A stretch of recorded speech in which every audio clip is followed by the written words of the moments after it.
The album called The Change Rhythm from Sir B. First artist there was Queen Bantan. Second artist was Wally Ritchie. We're discussing and still trying to touch base with the violence towards our women in our community. And we're fielding calls, 416-651-0101. And if you feel like saying something, if you want to report something, one of the things we're going to try and do with this Rastafari Council for the Defense of Women and Children is that we're going to take the time to give information to the helpless. The thing I get from most of the women over the past few days is the helplessness they feel living in the home, not knowing that they can actually have help. So we're going to take our first call. Who's on that? Oh, Miss Philomena, thank you for calling in. Mina, you there? Ooh. Did we lose you? Yeah, we're having a couple of technical things going on here. It's all good. Yeah, the helplessness our ladies tend to feel, which is incredible to me in this day and age. Mina, you there? Yeah, we're still working on it, Mina. So don't hang up yet.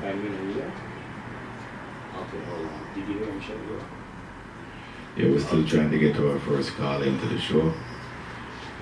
And this is one of the people actually who came out today for the first time ever and spoke of the abuse she faced when she was a younger woman in her first marriage, where she had to leave, pack up her bags and leave. Yes. Mina, you there? I'm here. Thank you. Thank you for calling in, my friend. I was just telling the listeners that today was the first time you talked about your situation after 25 years. You want to give us a little background on what you're dealing with? First, I want to say that you are an amazing man for doing what you're doing within your community. You are a true king. Thank you. For a king, never is woman. A good friend of mine in Mena, his name right now is to be so free as to cause another freedom. And your post caused that freedom for me today.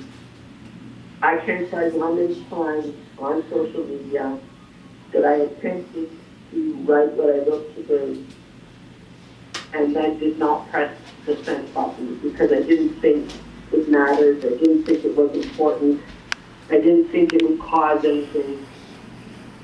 But today was different. Mena's death touched me deeply, and it wasn't publicized in the White newspaper. I heard about it through social media, through Facebook, and I posted about it, and received very few comments. And then last week, a doctor in our community killed his wife, who was also a doctor. And her body was thrown in the Humber River, which is directly in my backyard, and that's her home. Threw her out like garbage. That's right. And I helped a neighbor years ago. I approached her. How do you have that bruise on your head? How did this happen? How did that happen? You actually spoke to her before that? Oh, yeah. Oh. And finally, she had the courage to leave her husband. And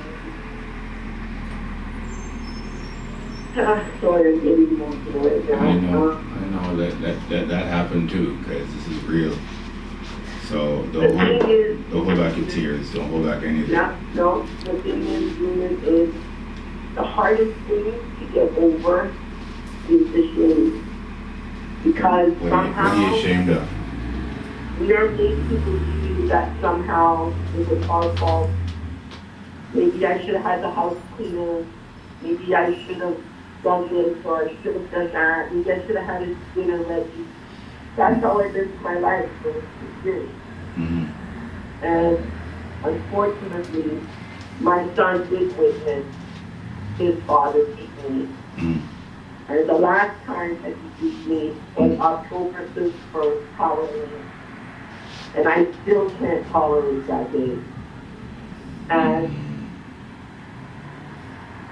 today, somehow, that memory came up, but it came up in a way that empowered me rather than made me crawl back into bed. Mind you, I'm sick and I've been in bed for 3 days, but that's why it sounds so rough. But today was different. Today I said, you know what?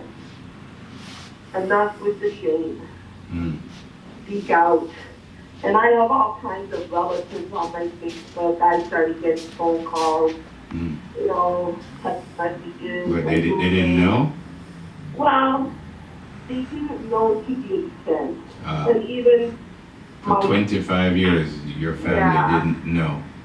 Not really, no. My father was probably the worst shock. He had lost my first husband here, so he was in complete shock when I brought my 2 kids over. And I said, I'm going back home. I'm calling the police. And I'm having my husband escorted out of the house. You're either with me or you're not, because he's been beating me for 2 years. My jaw was dislocated. My dentist had a panoramic view of my jaw before he worked on my teeth, and he said, what's wrong with your teeth? So I never told him. I was driven to the doctor while I was carrying our second child, while he was punching me in the face. And I went into the doctor's appointment and said nothing. That's how deep shame is. That's how deep it goes. That a woman can create this false life and believe in herself that if she just does one more thing, you will change. And I'm on this show right now, and I'm saying everything from my heart, and I'm going to tell you women out there who believe that your husband's going to change, your man's going to change. He's not going to change. He will elevate the beatings until one day you end up like Randy or Alana, thrown into the river, killed in front of the children. And that's basically it. My question to you, while you were dealing with the abuse, you had no one to turn to? You had no... I had everybody to turn to. And why didn't you? I come from a close-knit family. I know your family. My mother, my father didn't know a thing because, as I said, the shame is so thick. You'd rather live with the beatings than go and face your family and tell them, oh my God, I picked the wrong guy. A week before my wedding, I tried to cancel my wedding. Why? Because I knew. And I didn't do it because he tried to commit suicide. And then my holy pastor, who came to the hospital, said, well, Philomena, you know what's going to happen. So let him kill himself. Your Catholic priest told you that. Yes. I love the Catholic priest. So I here won't I pick on them right now. a young woman who How old were you? I was 22. Right. And so I believe that I had this person's life in my hands. That's a little bit of responsibility for a 22-year-old. Exactly. Where So you had 2 children. The brainwashing started very early. So he was able to either be aggressive with you or use sympathy for himself. Yes. And not that I wish to speak, but I have to touch on some of that as well. The abusers tend to come from abusive families. Did he have history of that? Yes. I found out later on. And his Yes. father was the abuser? His father, yes. So, And his mother abandoned him. So there's a whole history. right. And it's, you know, I'm going back, just before you came online, I was listening to some Monday music, and I was listening to, this was Sydney's Mama. Mm-hmm. And I think, you know, what a great song, what a great heart. Mm-hmm. And I want to tell all the abusers out there, you came from woman. How dare you like her? How dare you strike her?